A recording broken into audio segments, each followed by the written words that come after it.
Well, welcome everyone to our webinar, 5 Proactive Strategies for Small Business, in what is a very interesting time for us all. It is very troubling. For some it will be for health, but for anyone in small business who are often running lean at the best of times, this is a critical time for us all. Some will say it will be survival of the fittest, but I like to say it will be survival of those prepared to be agile and adaptable. Nature has demonstrated this since the Ice Age. There is absolutely no point in putting our head in the sand or curling up in the fetal position. This is an opportunity to consolidate our businesses and strengthen them, to innovate and maybe reinvent our businesses. So my business model for the last 5 years has been very much around consultancy space. I've been working with rural towns and rural businesses, helping to strengthen them. But we've all got very different business models and scenarios, so I can't possibly speak to just my business model or your business models tonight. And I'm not going to tell anyone the answers because you know your businesses better than anyone else. What I want to try and do is stimulate some thinking and put forward some questions that you should be asking. I have very much a family business background and some interesting conversations the last few days. Chatting with my daughter Elise, who has Fair Dinkum Dog Coats, which is an online platform, so that's a really good positive. Her season is just coming up, winter, because she makes waterproof dog coats. And she's been gearing up all summer, new website, new brand, getting orders in place, and she felt all the signs were positive. But now she's not so sure. Discretionary spending might slow down. She might have to prepare herself for a quiet winter. Time will tell. In the retail space, we used to own a stock and poultry store, and I'm about to go down and stock up on some of my things, and I'll have a chat to Maddie, the new owner. But I have a feeling it's like a lot of the retail at the moment. People are stocking up, getting well situated, not knowing where they're going to be in the next few weeks. Those sales could very much drop off dramatically and there'd be very little. If you buy up and you've got all the stock you need, it's going to last you for a month. That means for the next 4 weeks, minimal sales.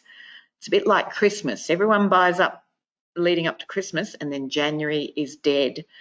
And we're not so long out of January. So I think retail are certainly going to be hurting with those discretionary money too. My family background was in earth moving, so that's a big ticket item. And I know that, those with capital will still proceed with works. But chatting with my brother this morning, he was talking about, how he has a big proportion of work from DELP, the Department of Environment, Water, Land and something else, planning.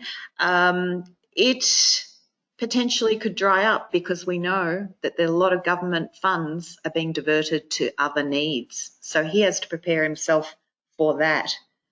My money is on the son who's a plumber. We know tradies do it well as long as they've got a good business head on them. And with all this toilet paper saga, I suspect there's going to be ongoing business. But, people, will they pay their bills? They might need the work done still, but will they pay their bills? I know he's just invested in some Square technology, so he and his co-worker can accept payment on the job. Smart move.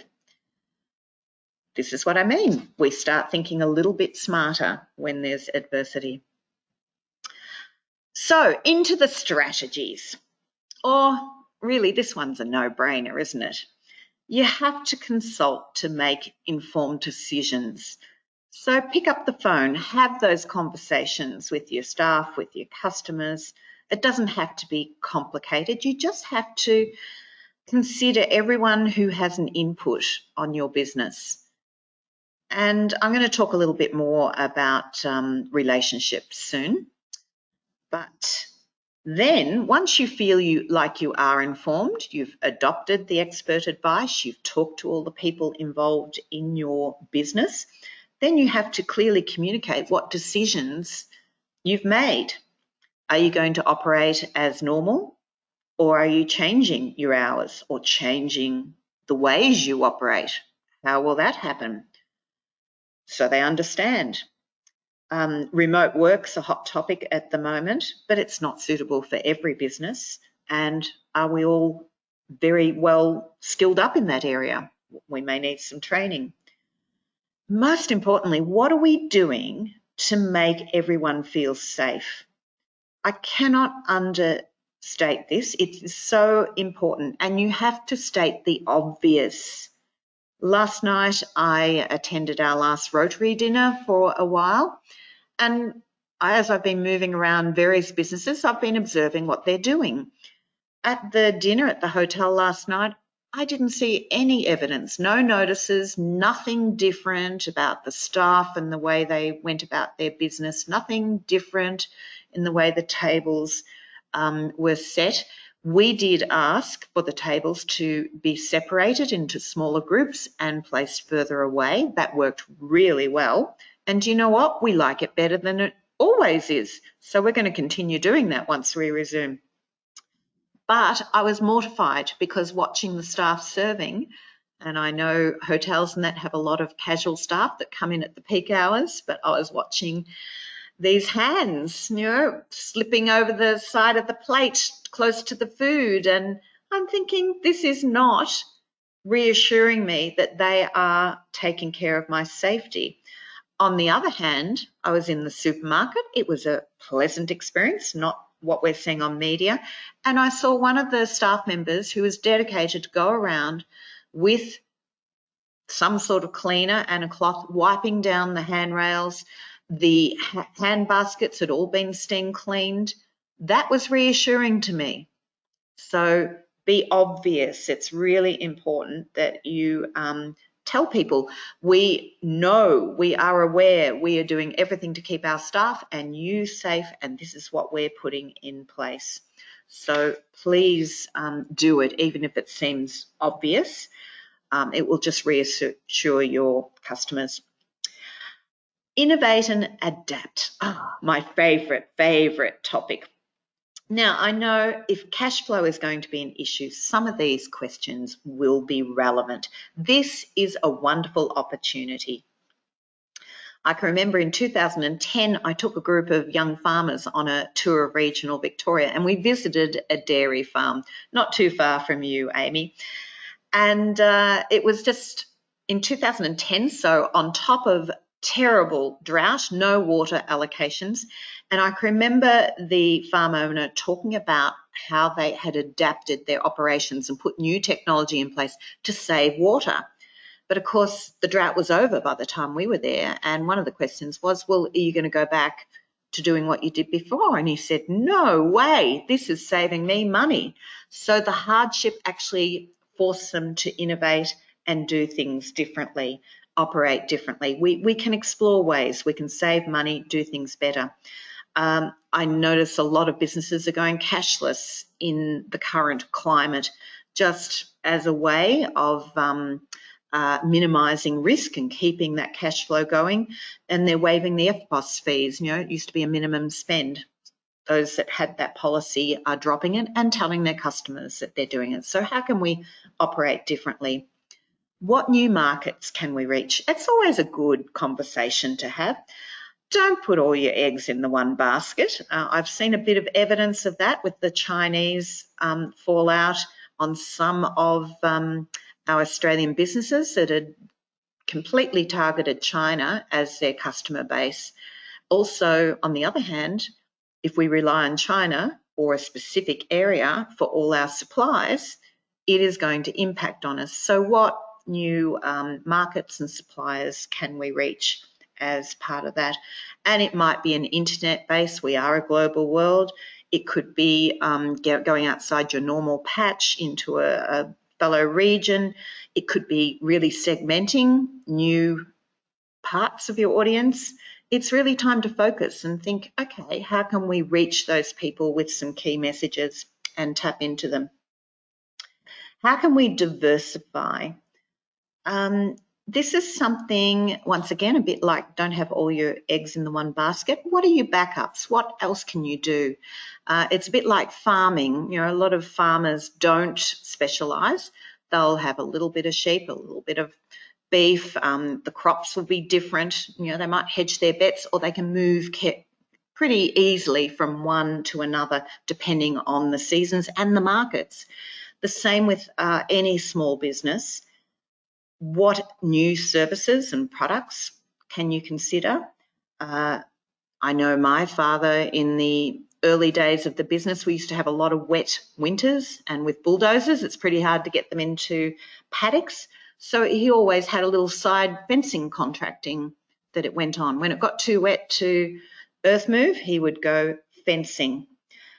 I know there's some pretty savvy people offer add-ons to what they do. You know, for instance, a pretty savvy gentleman builds websites for small businesses, a very practical, basic website, but he has a monthly, how can I help you to keep it up to date, tweak it, a service. So there's small ways of just diversifying your offer. And stimulating cash flow after the big rush ends. You know, what do we do in the coming weeks if this pans out the way everyone is expecting it to do and anticipating it?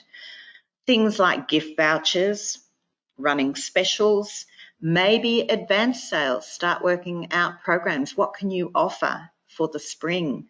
Early bird events or activities. Just don't rely on the federal government stimulus incentives. You know, this is up to us to be proactive. And these are the conversations that your group of people that know your business best and paying attention to what's happening around you will help you come up with some great ideas.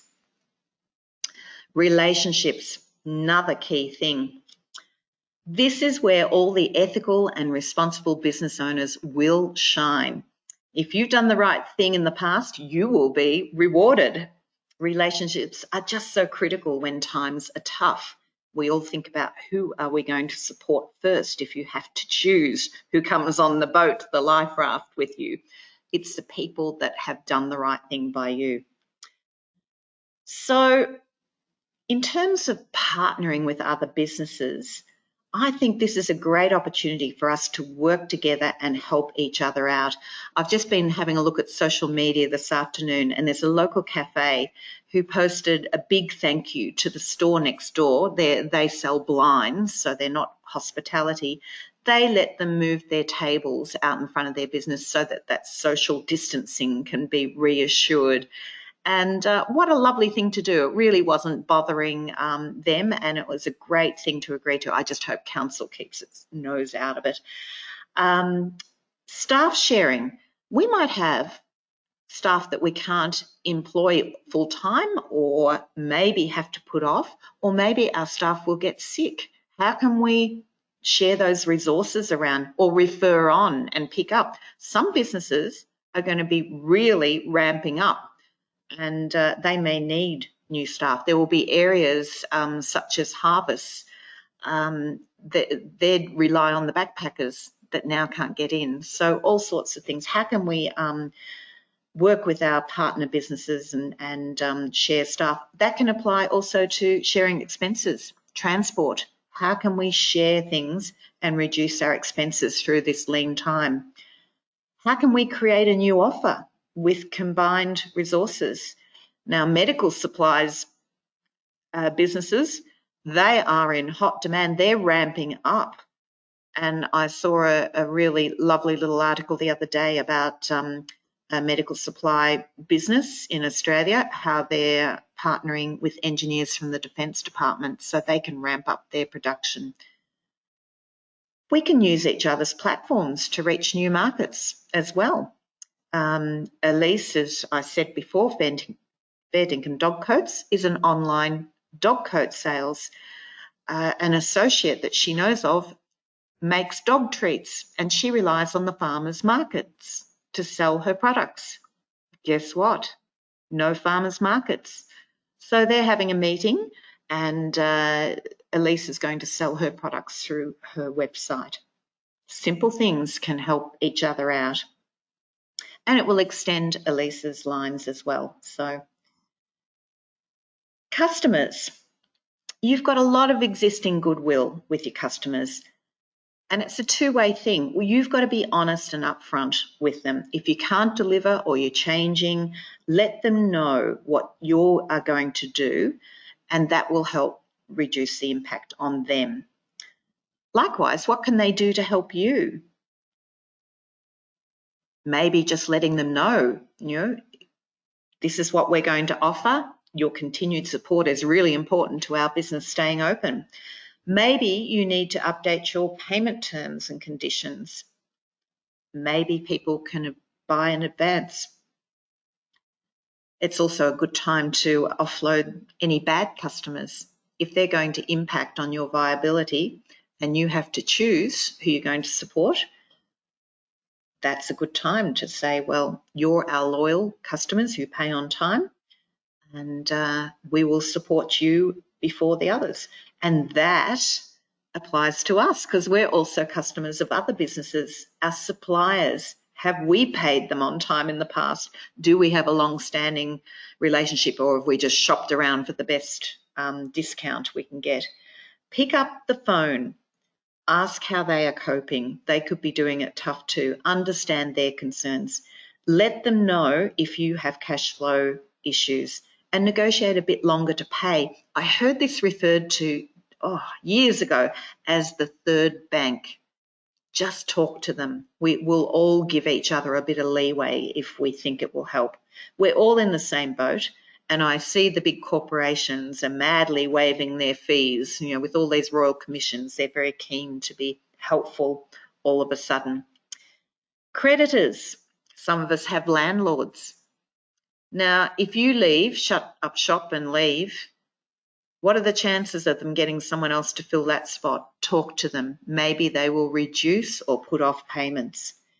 The banks, great time, low interest rates to shop around. Renegotiate with your existing bank. Build on that existing relationship and say, well, I'm going to shop around, but what can you do first? You are my current supplier. There's things we can redraw on mortgages. There's lots of things that your accountants can advise you on. The taxation office, contrary to popular opinion, they're not that bad. And if your circumstances change, you can renegotiate your payments. And if you have an existing payment that you have to meet, ring up, talk to them and renegotiate that. I will imagine that they're going to be very busy, so you're going to have to be patient with these things, but it's worth doing. Log it as a correspondence that you wish to undertake, and that will cover you. Don't stress. Everybody, from the government, departments, to the banks, to our landlords, to our fellow businesses, to our customers, they want us to stay viable in the long term. We just need to work on those conversations and keep those relationships alive. Now, let's face it, we always say, when we have the time, well, now you might well have the time to do some of these things that you've always talked about. If it's going to be quiet in the next few weeks or months, plan it, do it, all those things you've never had time for. If your business is going to be impacted, make use of that downtime to reduce your hours or even close for a month. You might want to renovate. You might want to do some other stuff, take a holiday. You can do some online training. You can stay open and build up the stock for spring, Christmas, when it's all over. Take a deep dive into your business planning. Why don't you get ready for your tax? Oh, your accountant will love you for that. Absolutely everything that you keep putting off, there are no excuses if your business is quiet. And of course, personally, You know, we always say, well, I always wanted to do that holiday. I got all these jobs at home when I have a chance. Oh, I really want to get fit. I want to reconnect with family and friends. Maybe I want to start planning for retirement. Your health is important too. Take this advantage if there is slower business to do it. Okay, we finally got to it. Here is the really tough conversation to have, but you will feel better for knowing the answers. It is irresponsible to just put your head in the sand when it comes to business. Is it enough just to go by your bank balance? No. We need to understand our assets versus our liabilities and regularly monitor the situation. It's not legal to trade while insolvent. So what is your exit strategy if you should ever need to use it? Here's a chance to plan. If you don't already know it, you have to work these things out. If you are going to exit your business, how can you maximize the revenue? Can you approach a competitor about them buying you out? Are staff interested in buying if favourable terms are offered? If you can let them buy in a bit at a time, maybe others? When is a good time to sell your assets? These are all questions you need to think about instead of just, oh, we've got to do it now and not necessarily getting the best return. How much will it cost to pay out staff creditors' legal fees? You need to know the answer to this. There's leases, there's creditors, there's legal fees. It's important to review and know the terms and the legal obligations behind all the agreements you have got. One of the organisations I'm on the board of, we have a $250,000 reserve. We have 6 staff members and we have calculated and we regularly review every year to make sure that is still sufficient. We cannot touch that money. That is our line in the sand. If we know we're getting close to that point and there's no return, we know that we will stop trading and we will activate our exit strategy, and we know we can pay out our staff and meet all our obligations. So you need to work it out, meet with your accountant, get some financial assistance if required. You just need to know what are the points at which you need to take action, and you need to be monitoring them closely. It may not be to cease trading, it might be that you have to downsize, and then you can upsize again when terms are more considerable. But it's a tough conversation, but you really have to have it.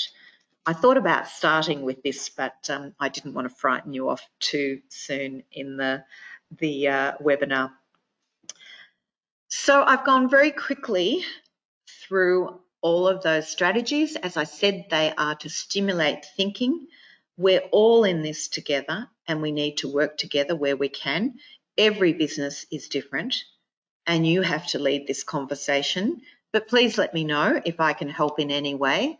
Sometimes it is helpful to just have an independent thinking person around the table, the virtual table, and just bring ideas and act as a bit of a sounding board. So that's my offer to help people out. Thank you everyone for your attention. I really hope this is useful. And remember, we are going to be stronger and more prepared for the future as a result of this experience.